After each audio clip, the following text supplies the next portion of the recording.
Hello बच्चों, कैसे हैं आप सब। आशा करती हूँ कि आप सब बहुत अच्छे होंगे और अपनी पढ़ाई में बहुत ध्यान दे रहे होंगे।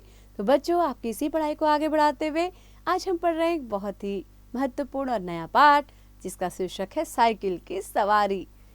तो बच्चों, आप सभी ने साइकिल की सवारी तो की ही होगी और आप में से बहुत सारे बच्चे तो साइकिल चलाते ही होंगे। तो बच्चों, आइए जानते हैं इस पाठ में नया क्या है। आप लोग ध्यान से सुनिएगा। भगवान ही जानता है कि जब मैं किसी को साइकिल की सवारी करते या हारमोनियम बजाते हुए देखता हूँ, तब मुझे अपने ऊपर कैसी दया आती है। सोचता हूँ भगवान ने ये दोनों विद्याएं भी खूब बनाई हैं। एक से समय बचता है, दूसरी से समय कटता है। मगर तमाशा देखिए, हमारे प्रारब्ध में कलयुग की ये दोनों विद्याएं नहीं लिखी गई। न हम साइकिल चला सकते हैं, न बाजा ही बजा सकते हैं। शायद 1932 की बात है कि बैठे बैठे ख्याल आया, चलो साइकिल चलाना सीख लें। इसकी शुरुआत यूं हुई कि हमारे लड़के ने चुपचाप यह विद्या सीख ली और हमारे सामने से सवार होकर निकलने लगा। अब आपसे क्या कहें कि लज्जा और घृणा के कैसे कैसे ख्याल हमारे मन में उठे। बच्चों, लज्जा यानी कि शर्म आने लगी हमें अपने आप पर कि हमारा बेटा तो चलाने लगा और हमें साइकिल चलाना नहीं आता है। सोचा, क्या हम ही जमाने भर में फिसड्डी रह गए हैं। सारी दुनिया साइकिल चलाती है, मूर्ख और गवार चलाते हैं। हम तो परमात्मा की कृपा से पढ़े लिखे हैं, क्या हम ही नहीं चला सकेंगे। आखिर इसमें मुश्किल क्या है। कूद कर चढ़ गए और ताबड़तोड़ पाँव मारने लगे और जब देखा कि कोई राह में खड़ा है, तब टन टन करके घंटी बजा दी। बस महाराज, हमने साइकिल सीखने का निश्चय कर लिया। दूसरे दिन हमने अपने फटे पुराने कपड़े तलाश लिए और उन्हें ले जाकर श्रीमती जी के सामने पटक दिए कि इनकी जरा मरम्मत तो कर दो। मगर श्रीमती जी बोली, पहले बताओ इनका क्या बनेगा। हम चाहते थे कि घर में किसी को भी कानो कान खबर ना हो कि हम साइकिल सवार बन जाएं, पर श्रीमती जी ने न मानी और जो झक मारकर बताना पड़ा कि रोज रोज तांगे का खर्च मारे डालता है, साइकिल चलाना सीखेंगे। श्रीमती जी ने बच्चे को सुलाते हुए हमारी तरफ देखा और मुस्कुराकर बोली, मुझे तो आशा नहीं कि आपसे यह बैल मेढ़ चढ़ सकेंगे। खैर, यत्न कर देखिए, मगर इन कपड़ों का क्या बनेगा। हमने जरा रौब से कहा, आखिर साइकिल से एक दो बार गिरेंगे या नहीं, और गिरने से कपड़े फटेंगे या नहीं। जो मूर्ख हैं वे नए कपड़ों का नुकसान कर बैठते हैं, जो बुद्धिमान हैं वे पुराने कपड़ों से काम चलाते हैं। इधर हमने बाजार से जमबक के 2 डिब्बे खरीद लिए कि चोट लगने पर उसका उसी समय इलाज किया जा सके। इसके बाद जाकर एक खुला मैदान तलाश किया ताकि दूसरे दिन से ही साइकिल सवारी का अभ्यास किया जा सके। अब यह सवाल हमारे सामने था कि अपना उस्ताद किसे बनाएं। इसी उधेड़बुन में बैठे थे कि तिवारी लक्ष्मी नारायण आ गए और बोले, क्यों भाई, हो जाए एक बाजी शतरंज की। हमने सिर हिलाकर जवाब दिया, नहीं साहब, आज तो जी नहीं चाहता, आज तो मेरा मन बिल्कुल भी नहीं है। क्यों, यदि जी न चाहे तो क्या करें। यह कहते कहते हमारा गला भर गया। तिवारी जी का दिल पसीज गया। हमारे पास बैठकर बोले, अरे भाई, मामला क्या है, स्त्री से झगड़ा तो नहीं हो गया। हमने कहा, तिवारी भैया क्या कहें, सोचा था लाओ साइकिल की सवारी सीख ले, मगर अब कोई ऐसा आदमी दिखाई नहीं देता जो हमारी सहायता करे। बताओ, है कोई ऐसा आदमी तुम्हारे ख्याल में। तिवारी जी ने हमारी तरफ बेबसी की आंखों से ऐसे देखा मानो हमको कोई खजाना मिल गया है और वे खाली हाथ जाते रहे हैं। बोले, आदमी तो ऐसा है एक, मगर वह मुफ्त नहीं सिखाएगा, फीस लेगा, दे सकोगे। कितने दिन में सिखा देगा। यही 10-12 दिनों में। और फीस क्या लेगा हमसे, औरों से 25 लेता है, तुमसे 20 ले लेगा हमारी खातिर। हमने सोचा 10 दिन में सिखाएगा और 20 रुपए फीस लेगा। 10 दिन 20 रुपए, 20 रुपए 10 दिन, अर्थात 2 रुपए रोजाना, 60 रुपए महीना, और वह भी 1-2 घंटों के लिए। ऐसी 3-4 ट्यूशनें मिल जाए तो 250-300 रुपए महीना हो गया।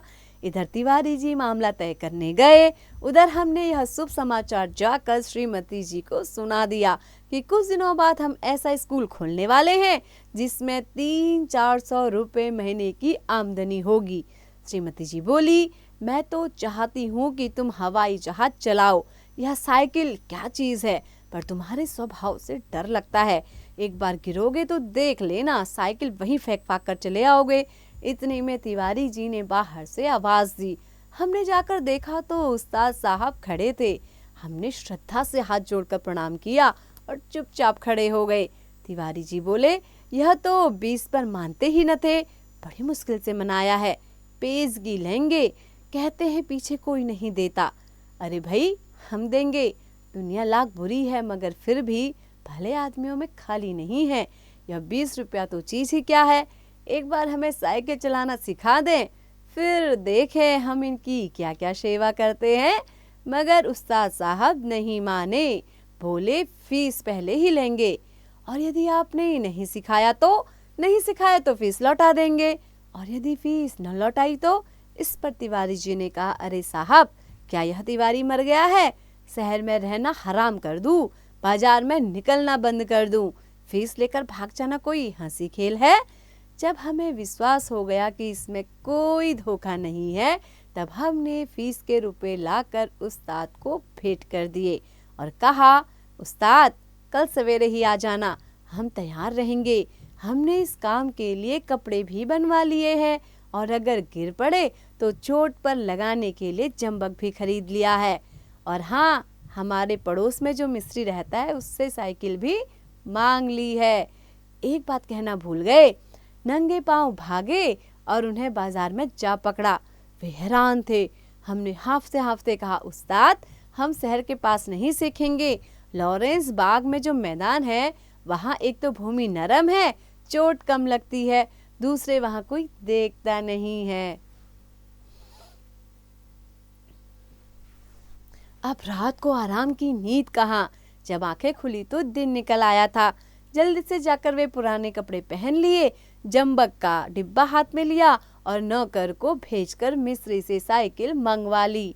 उसी समय उस्ताद साहब भी आ गए और हम भगवान का नाम लेकर लॉरेंस बाग की ओर चले।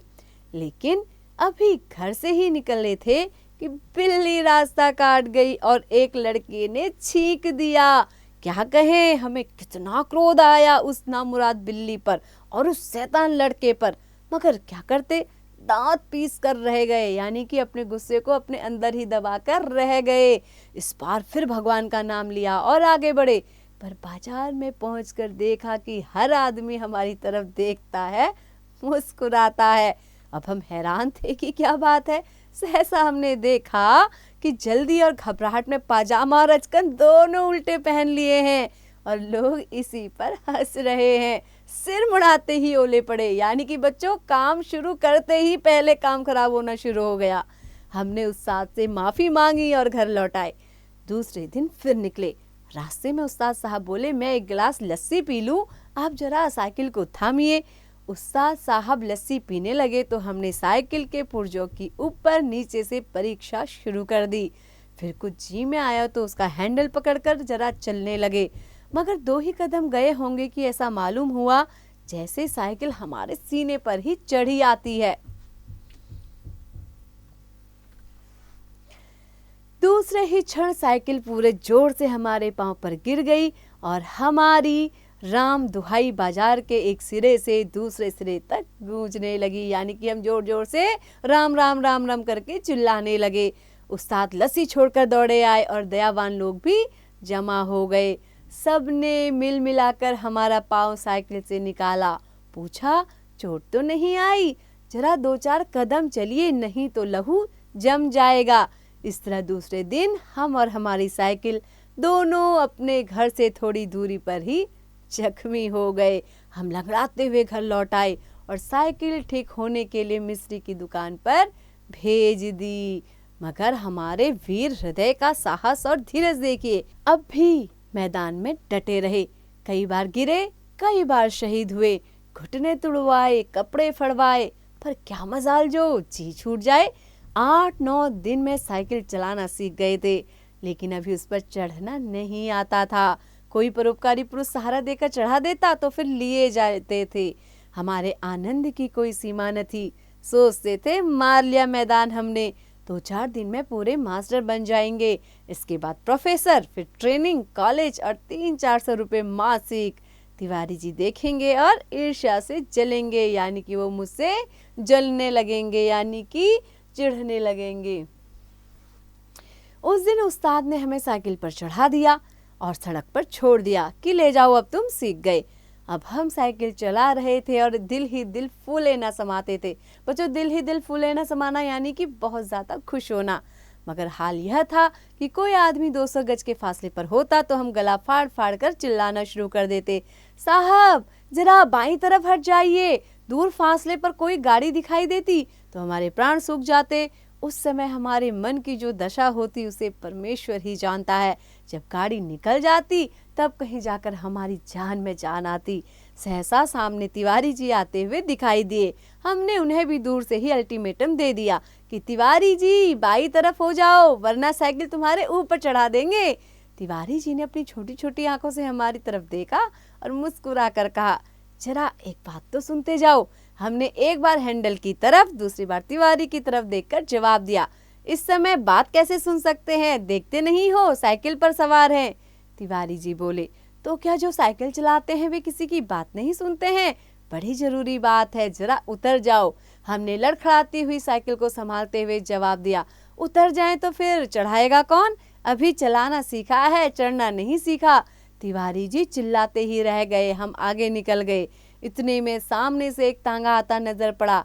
हमने भी उसे दूर से डांट दिया, बाई तरफ भाई, अभी नए चलाने वाले हैं। तांगा बाई तरफ हो गया। हम अपने रास्ते पर चले जा रहे थे। एकाएक पता नहीं घोड़ा भड़क उठा या तांगे वाले को शरारत सूझी। जो भी हो वह तांगा वाला हमारे सामने आ गया। हमारे हाथ पांव फूल गए, यानी कि हम बहुत घबरा गए। जरा सा हैंडल घुमा देते तो हम दूसरी तरफ निकल जाते। मगर बुरा समय आता है तो बुद्धि पहले ही भ्रष्ट हो जाती है। उस समय हमें ख्याल ही ना आया कि हैंडल घुमाया भी जा सकता है। फिर क्या था, हम और हमारी साइकिल दोनों ही तांगे के नीचे आ गए और हम बेहोश हो गए। जब हम होश में आए तब हम अपने घर में थे और हमारी देह पर कितनी ही पट्टियां बंधी थी। हमें होश में देखकर श्रीमती जी ने कहा, क्यों, अब क्या हाल है? मैं कहती न थी साइकिल चलाना न सीखो। उस समय तो किसी की सुनते ही न थे। हमने सोचा लाओ सारा इल्जाम तिवारी जी पर लगा दें और आप साफ बच जाएं। बोले, यह सब तिवारी जी की शरारत है। श्रीमती जी ने मुस्कुराकर जवाब दिया, यह तो तुम उसे चकमा दो जो कुछ न जानता हो। उस तांगे पर मैं ही तो बच्चों को लेकर घूमने निकली थी कि चलो सैर भी कराएंगे और तुम्हें साइकिल चलाते भी देख आएंगे। हमने निरुत्तर होकर आंखें बंद कर ली। उस दिन के बाद हमने साइकिल को हाथ भी नहीं लगाया। तो बच्चों, कैसा लगा आपको ये पाठ? आशा करती हूँ कि आपको ये पाठ पसंद आया होगा और आपने इसको अच्छे से समझ लिया होगा।